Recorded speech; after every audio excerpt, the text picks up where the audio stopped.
Hey, what's up, YouTube? Well, I had a couple requests for my ice tank loadout, as well as previously before I had a subscriber ask how to spec for a rage tank, and it's the exact same as I spec for my ice tank. So we'll kind of just go into that first of all. That way I can show my subscriber. Okay, decent. Let's open that up. What I spec my skill points into for tanking in general. Alright, so I got dual wield as my weapon, so I'll start in dual wield.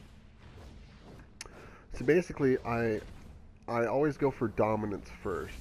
I don't go for defense first. I buy all the dominance. So basically, whenever you have dominance in the top row, it's going to give you +7 per point for dominance. Okay.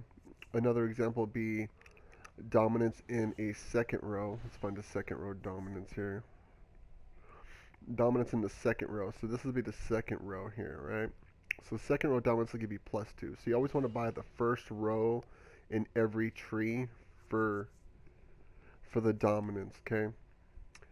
Because basically with tanking, like for rage, like it's 2/3 your total dominance, so you want your dominance as high as possible, as well as your shields for ice tanking. You want to be able to have higher dominance to have your shields last longer. But ice is kind of broken a little bit because your shields don't last as long as they should. For instance, like my shields like pop right away, and I got 3944 base dom. It's crazy. Like that's DC needs to really work on this power, in my opinion. But ice tank is great though.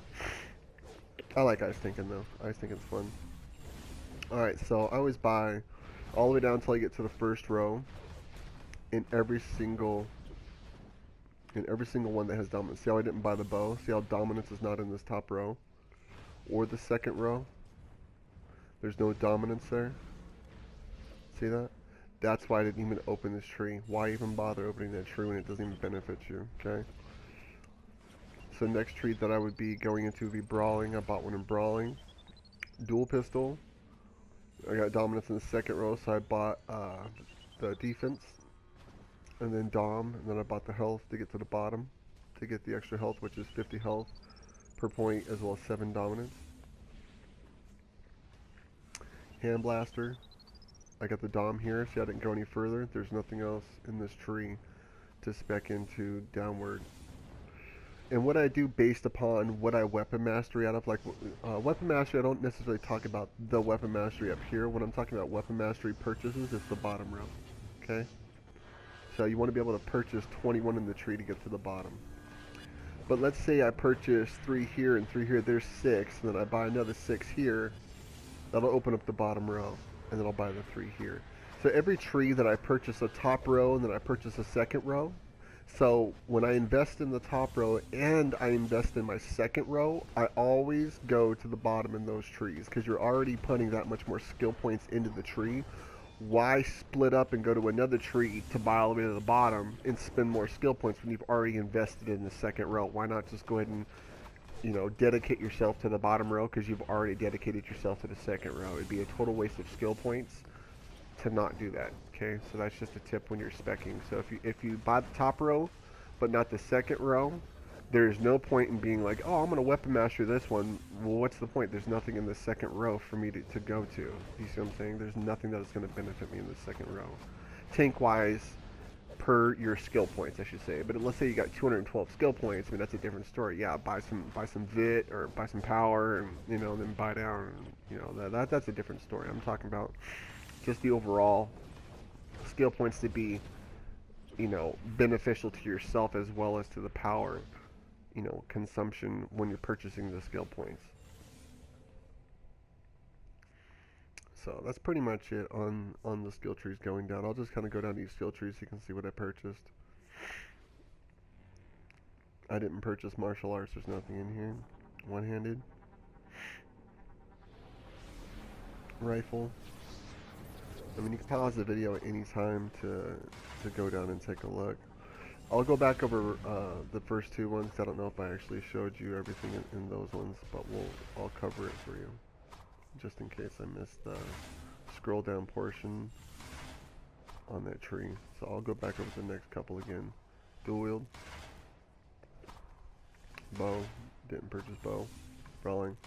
I don't remember if I went to the bottom on brawling. No, I didn't even purchase past the first row. Dual wield. I'll just kind of cover it. Alright, that's it for that point. As for powers for ISO, because this will be a split video for, I think it's Michelle. That's the name of the subscriber. So for ice, you purchase the first three, top right, and the second one, which is Shadow Restraints. Purchase those. Then you want to go to Cryogenics, and you want to buy 3 down and 3 to the right so you get the Win Award. Iconic powers, I got Hard Light Shield, Intimidating Gaze, which give you your dominance itself.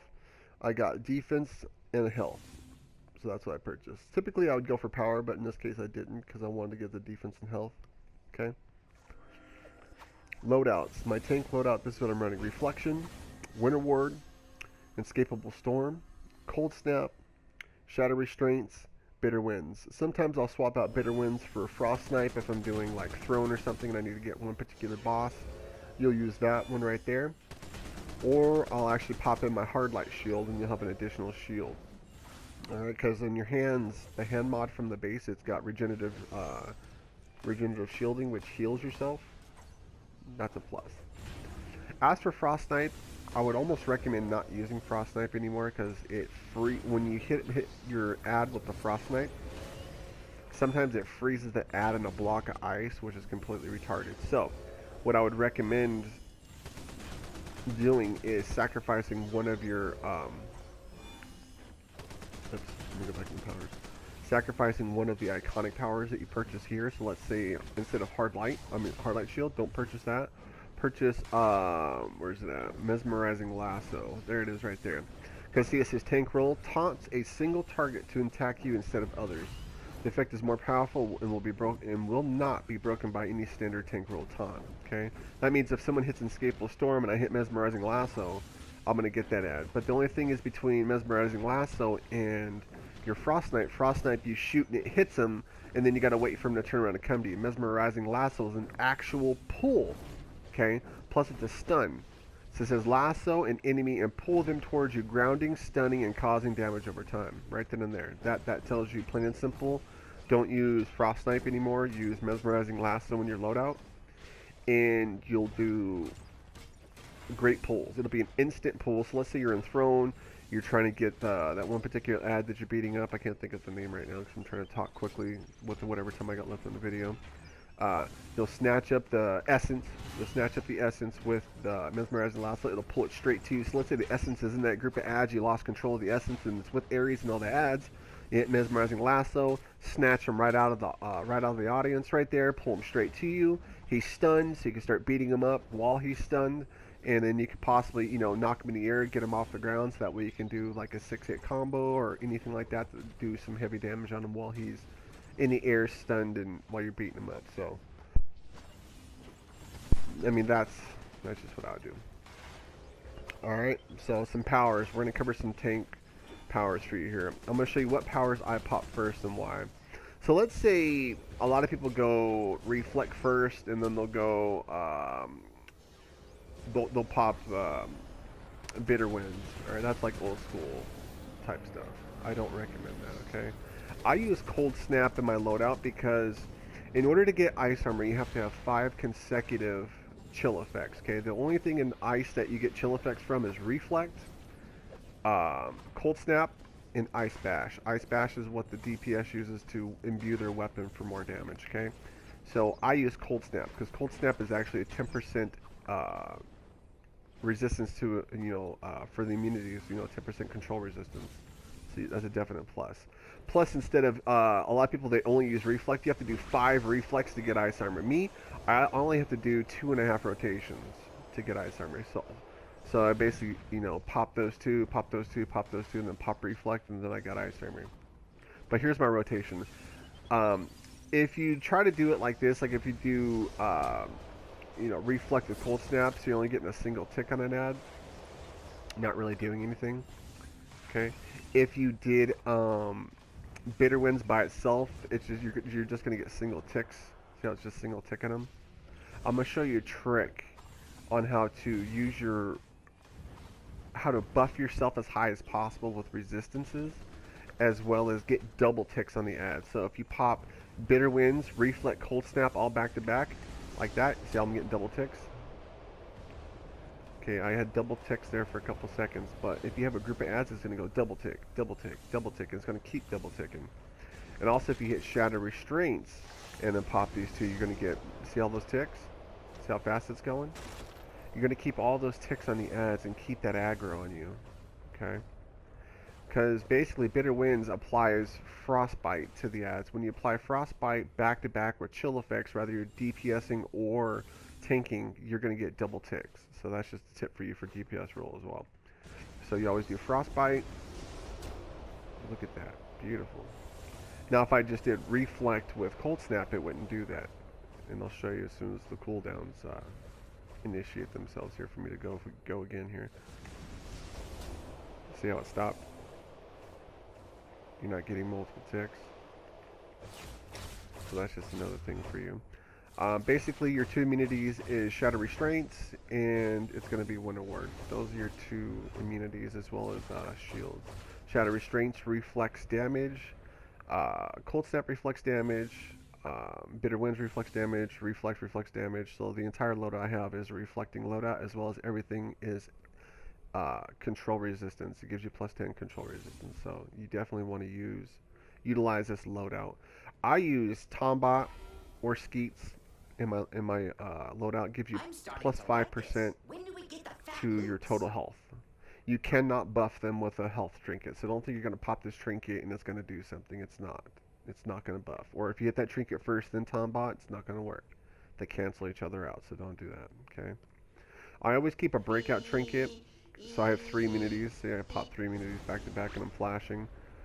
I always keep a breakout trinket in my inventory or inside my utility belt due to the fact that I can break out if I get knocked down without wasting my group immunities for a personal immunity to get up. If someone dies, I try to save my immunities for, like say a boss is, let's say you're in Love and War, right? Barda, or not Love and War, let's say Lockdown. Barda throws up her hand in the air, she throws out those multiple beams of electricity at her hands. Just pop an immunity, everybody's free and clear, no one's getting hit. So save your immunities for when the team is in trouble, or you're really in trouble, or they're taking a lot of damage, or someone dies. If someone dies and right when someone goes to pick them up, wait a second, then pop an immunity. Everybody will start flashing in the group, and it gives them that much time to pick up the person on the ground without getting hit. So that's a tanking 101 tip there for you. Supply drop, I mean, that's just a given. Always have a supply drop in your loadout. But remember the combination. Bitter Winds, ED Reflect, Cold Snap is your actual back-to-back. Boom, boom, boom. And you're basically holding block until... I'll actually show you a little trick that I do here. So once I pop all 3, I'll wait for the cooldowns here. I'll show you. So think about it as a clock. So Cold Snap in the middle, I wait till it's about 20 seconds, and then I'll pop Shadow Restraints, the whole block. Wait till Shadow Restraints is about 20 seconds. Pop Winter Ward. And by the time you're holding block, see how the other 3 are ready? I wait 20 seconds on Winter Ward. When it hits about 20 seconds, then I'll pop all my moves here. Ran out of power, sorry about that. So basically it's 20 seconds on Cold Snap, 20 seconds on Winter Ward, the timers, and then all your rotations will be ready back to back behind each other. So we'll pop these, wait for the center one on my screen is Cold Snap, may not be for you. Pop Shadow Restraints, wait for about 20 seconds on Shadow Restraints, you're blocking or throwing pulls or whatever you're doing. Pop Winter Ward, and by the time Winter Ward is about 20 seconds, Shadow Restraint should be about 40 seconds after. And then you'll basically pop all your stuff, and then basically by the time Reflect is done, your Winter Ward will be ready by the time Reflect runs out. But I don't have Reflect on because I ran out of power. But that's how I do rotations. So I got Ice Armor. I mean, as long as you rotate your shields and rotate everything properly, and make sure you watch the timers, the cooldowns on how much they are back and forth, it's going to significantly help